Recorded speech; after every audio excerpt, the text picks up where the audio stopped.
What up, y'all? It's your boy Knight2727, and these are my 3DS reviews. What up, y'all?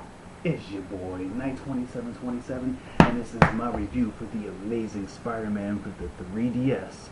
Now, a lot of people have been waiting to see whether this game was good. Of course, there's hardly any screenshots, again, as usual, but I tried to help you guys out with demo footage, some screenshots, and some gameplay. Right now, I'm currently doing a walkthrough. You can check that out. I have a playlist going on right now, and here is the review. Now, straight off, I'm going to tell you that this game is $30. I'm not sure if everybody knows that, but brand new, not used, this game is $30 in North America. So you guys should maybe check it out. There's also a demo on the eShop that you might want to try before you give it a buy.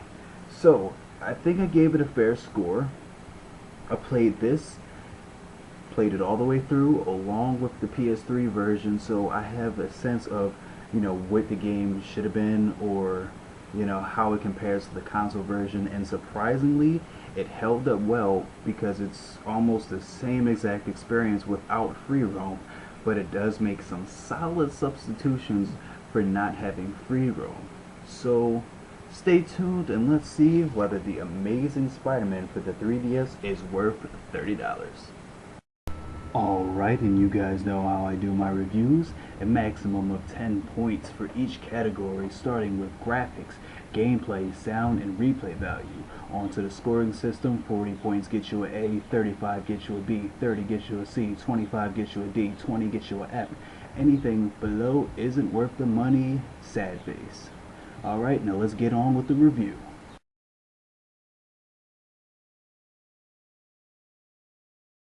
Alright, let's take a look at the graphics. Right now, I'm showing off an outside boss battle.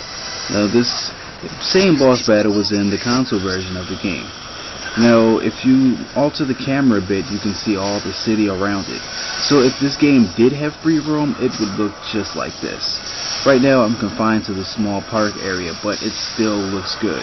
A little better than the PSP version of Spider-Man the Movie 3.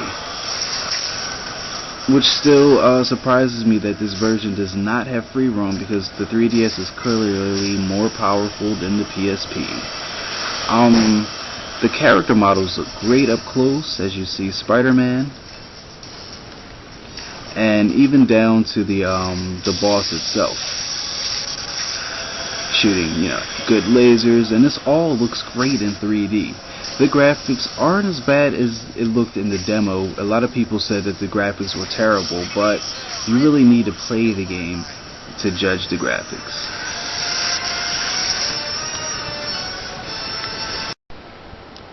And right here, we're also going to just get a decent look at the surroundings, the backgrounds, the level design. This, it's supposed to be an asylum. It's dirty looking. The 3D helps, expand this hallway to make you really feel like a sense of distance. And a nice little thing right here is that we can really get a decent look at the character model for Spider-Man. As you see, there is a ton amount of detail put into him, and it looks great. So right now we're going to switch to see how good the classic suit looks in this same situation. The classic suit has a lot of detail put into it. It's very satisfiable. Right now we finally get a chance to get a good look at it. Now the white webbing around it is basically from Spider-Man the Movie 3, the Tobey Maguire suit. I had been more satisfied if it would have been the classic suit. Now you can see that the webbing is there. There's some detail in it, but from a distance it looks horrible. From a distance, some of the character models may not look as good as others, but up close you can really see the detail and amount of effort that they put into each character model. During the demo, a lot of people said that the graphics were terrible, but actually that's not the case. During my first playthrough, I took some, pretty detailed shots of the character models to let you guys know, how good these graphics really are.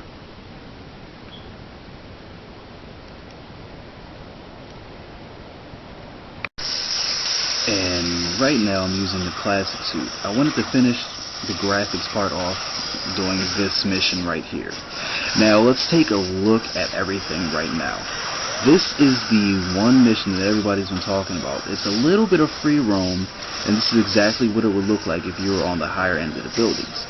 Now you're able to swing just like the console version because I'm outdoors. The 3DS version does recognize that I'm outdoors and switches the webbing. The graphics look pretty decent, but once again, as you see, it's just a 2D layout for the background.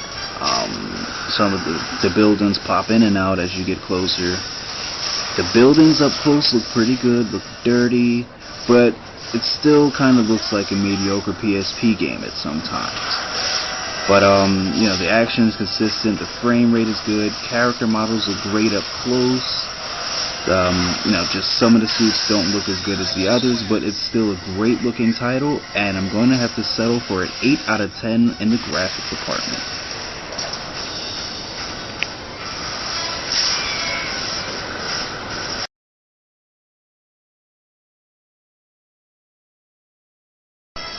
Let's take a look at what makes this game so good, and that's its action. Spider-Man allows you to assess the situation in multiple ways depending on your own personal style. Now, right now I'm going to show off a little bit of stealth. So if you want to avoid these guys, you can use the web rush mechanic. Lock onto an enemy. Once it turns purple, you can perform a stealth takedown. Using the new web retreat, which is found on the touchscreen, and a dodge, you're able to get away. Now back to the combat. As you see, Spider-Man has a Mucha Libre kind of style where he used Hurricanrana's arm drags.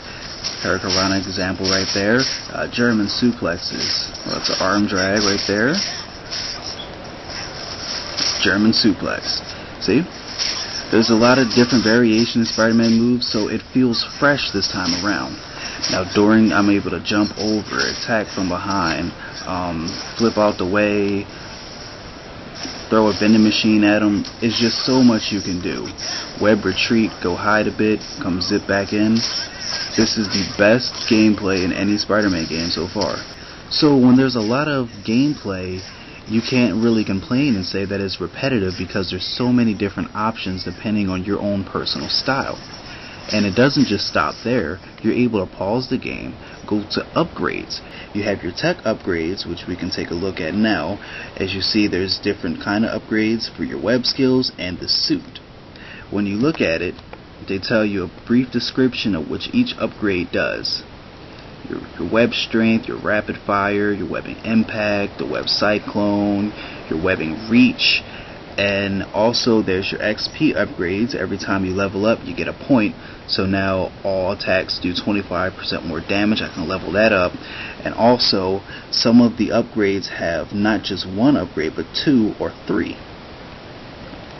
And also different categories for each one. And what makes it very unique, for example, right here is the spider thread.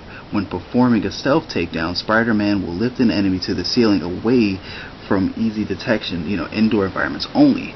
Now, if you're not a stealth guy, you don't have to waste an upgrade on this. You never have to upgrade it. It's your personal liking, which makes the game that much better. So I'm going to have to give this a 10 in the gameplay department.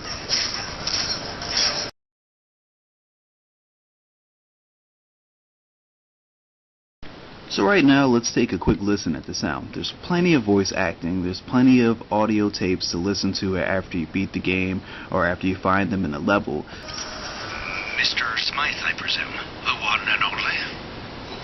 Welcome to Oscorp, sir. I'm sorry Mr. Osborn couldn't join us today. A shame, really, on such an important day. So let's take a look at the cutscenes and the voice acting. So here's an example. If you keep stalling, something bad might happen. I'm certified crazy, I'm not stalling, I swear. Why can't you have a nice normal safe I can break into? I won't ask you again. The codes. Okay, I'll do it. I'll give you the code. Just don't kill me. Hey, boss, we got cops all over the place. There's no way out. Don't sweat it, I have an escape plan. We know you're in there, Felicia. You and your koozie to come out, nice and easy. I see my reputation precedes me. Dad would be so proud. You, come with me.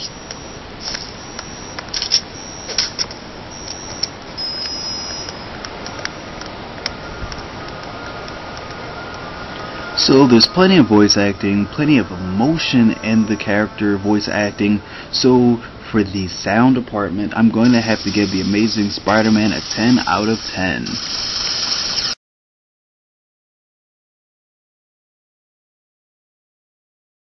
When we talk about replay value, The Amazing Spider-Man for the 3DS has about a 10-hour story, and there's plenty of unlockables to go back in and try to find every little secret in every level.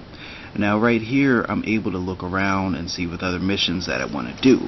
Now I can continue on with the main story, I can go on with a few side missions. Right here's a boss battle, and also the most important, now the 3DS version does not have free roam, but as you web sling through free roam on the console versions, you may run into a couple of petty crimes. Well, they are featured in the 3DS version, which takes you straight into the action without free roaming to get there.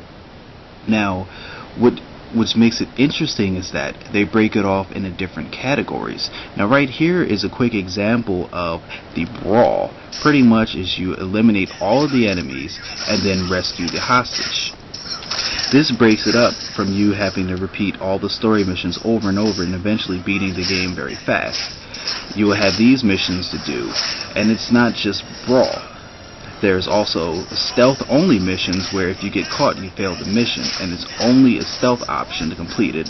There's survival where you have to survive for a set amount of time against an onslaught of enemies, and there's even time challenge where you have to defeat the enemies in a certain amount of time. There's plenty this game offers, in substitution for not having free roam. So after you complete the game, you can always go back and play old missions and play it over again. A long, decent 10-hour story. There's settings, there's extras. Now when we go into extras, let's see what the game has to offer. There's alternate costumes. There's your normal suit, as you see. You have your classic suit, and you have your black suit. So you can maybe to get another 10 hours by playing in a different suit. Also, there's audio where you can listen to that. There's plenty of things to listen to. You have your friends and foes, which is basically you can look at the figurines for each of them, get a good look at the character model. There's bios, so you can read up on each of the characters in the game, and there's a lot to read on each one. So for you comic book fans, you really have a lot to do and a lot to look at after you're done. Also, there's an art gallery where you get to take a decent look at the art styles for the game. Plenty to unlock and plenty to look at. And last but not least, the Alter game mode exclusive to the 3DS is Vigilante Mode. Now a lot of people were curious to figure out what Vigilante Mode was. So let's take a quick look. So basically Vigilante Mode is you fight crime, and it's basically the theme of the story mission. So right now we're going to go to Central Park for a quick example. You do not fight. This is a complete turn-based kind of game. So if I go to two choices, basically you can web rush or you can web sling. They give you different options, and they give you a success rate, and they tell you what your rewards are. So if I play this, there's a 100% chance. Each battle up top is shown by a little bar. Of course, green side meaning you win, red side meaning you lose. Depending on your level, how much points you get. You have VP, which are pretty much your experience points to your next level. And then you have AP, which are action points, which are required to do each mission. So if I were to do this mission, it will require 1 action point. You're able to level up and get upgrades to take on bonuses. So if you level up so much, you can have plus 15 VP for each mission, and then also minus 10 action points for each mission.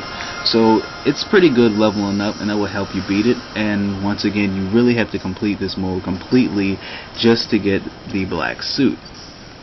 Now this game also has daily challenges, has daily bonuses, so they really want to stretch this out for you to play it for maybe a couple of months. It's okay if this is your kind of thing. This would extend the replay value even more beyond a 10-hour story, alternate costumes and everything. So it's not bad, even though that it doesn't have free roam. And once again, this game is $30 brand new. So I think it makes up for it a lot with the petty crimes and a whole new mode, Vigilante Mode. Not my taste, but could be something for somebody else. So for the replay value department for the Amazing Spider-Man, I'm going to have to give it an 8 out of 10.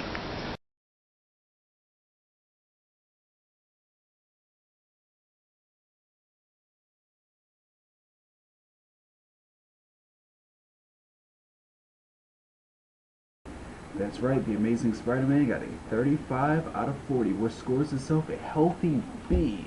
So The Amazing Spider-Man for $30, not having free roam substitutes by having plenty of action, a couple alternate game modes, and I think that is very worth it. They've done a good job on the 3DS version. They could have done better, but their main focus was the console version. But for the 3DS, it was a very solid title, and for $30, it's definitely worth it. So thanks for watching my review. Currently I still have the walkthrough going on, so check that out. I'm going to finish that up over this next week and put it all in one playlist. So once again, I'm 92727, and this is my Amazing Spider-Man review for the 3DS. Thanks for watching.